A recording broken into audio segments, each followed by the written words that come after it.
Assalamualaikum warahmatullahi wabarakatuh. Perkenalkan, nama saya Gisa Seherosofa. Saya dari semester 6 kelas B.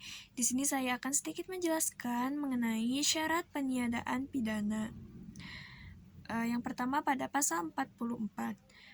Pada pasal 44 ayat 1 berbunyi, barang siapa melakukan perbuatan yang tidak dapat dipertanggungjawabkan kepadanya karena jiwanya cacat dalam pertumbuhan atau terganggu karena penyakit, maka tidak dipidana.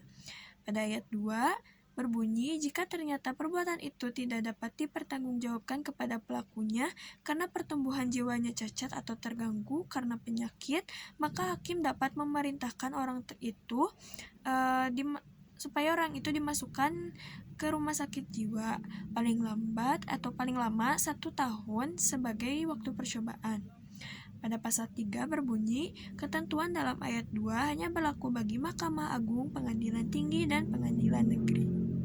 Ada 2 alasan mengapa penghapusan pertanggungjawaban pidana bisa diberlakukan, yakni yang ke-1 ada alasan pembenar. Adanya alasan pembenar bisa menghapus sifat melawan hukum dari suatu tindak pidana jika dilihat dari sisi perbuatannya atau objektif.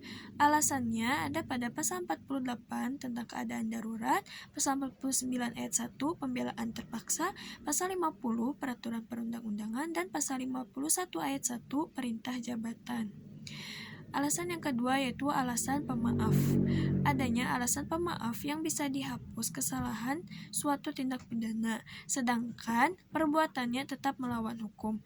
Alasan ini ada pada pasal 44, tidak mampu dipertanggungjawabkan, pada pasal 49 ayat 2, bela paksa lampau, dan pasal 51 ayat 2 tentang dengan itikat baik melaksanakan perintah jabatan yang tidak sah. Yang selanjutnya, pasal 48 KUH Pidana. Pada pasal ini membahas tentang daya paksa yang dalam hukum pidana berbunyi, barang siapa melakukan perbuatan karena pengaruh daya paksa, maka tidak dipidana.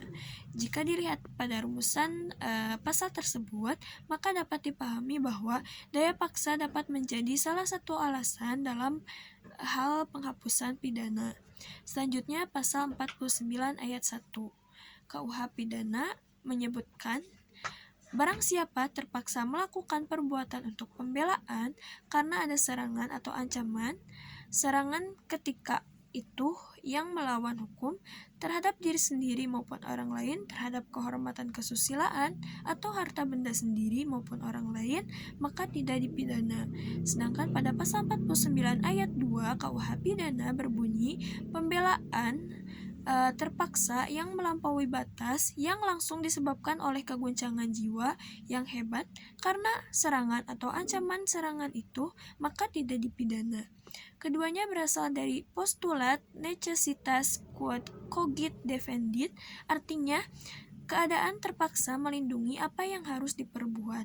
Tidak serta-merta segala perbuatan pembelaan diri yang dilakukan dapat dijustifikasi oleh pasal tersebut. Setidaknya ada 3 syarat pembelaan terpaksa, antara lain 1. Serangan dan ancaman yang melawan hak, yang mendadak dan harus bersifat seketika atau sedang dan masih berlangsung, yang berarti tidak ada jarak waktu yang lama.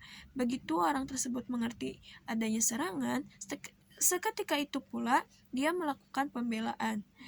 Yang kedua, serangan tersebut bersifat melawan hukum dan ditujukan kepada tubuh, kehormatan, dan harta benda baik punya sendiri maupun orang lain. Alasan yang ketiga yaitu pembelaan tersebut harus bertujuan untuk menghentikan serangan yang dianggap perlu dan patut untuk dilakukan berdasarkan asas proporsionalitas dan subsidiaritas. Perbuatan harus seimbang dengan serangan, dan tidak ada cara lain untuk melindungi diri kecuali dengan melakukan pembelaan di mana perbuatan tersebut melawan hukum. Yang selanjutnya pada pasal 50 KUH Pidana. Pada pasal 50 KUH Pidana terjemahan R. Susilo berbunyi, barang siapa yang melakukan perbuatan untuk menjalankan peraturan perundang-undangan, maka tidak boleh dihukum. R. Susilo juga menjelaskan bahwa menjalankan undang-undang tidak terbatas pada melakukan perbuatan yang diperintahkan oleh undang-undang, akan tetapi juga meliputi perbuatan yang dilakukan atas wewenang yang diberikan oleh suatu undang-undang. Jadi, apabila kebijakan yang diambil merupakan tindakan menjalankan undang-undang dan sepanjang kebijakan tersebut tidak melampaui kewenangannya, maka suatu kebijakan tidak dapat dipidana. Sehubungan dengan kebijakan bailout atau penambahan modal Bank Senturi, perlu diperiksa apakah kebijakan tersebut merupakan perbuatan untuk menjalankan peraturan perundang-undangan. Apabila iya, maka kebijakan itu tidak boleh dipidana. Akan tetapi, apabila kebijakan tersebut bukan perbuatan untuk menjalankan peraturan perundang-undangan, maka kebijakan tersebut dapat dipidana apabila terbukti melanggar ketentuan pidana. Mungkin hanya itu yang dapat saya sampaikan.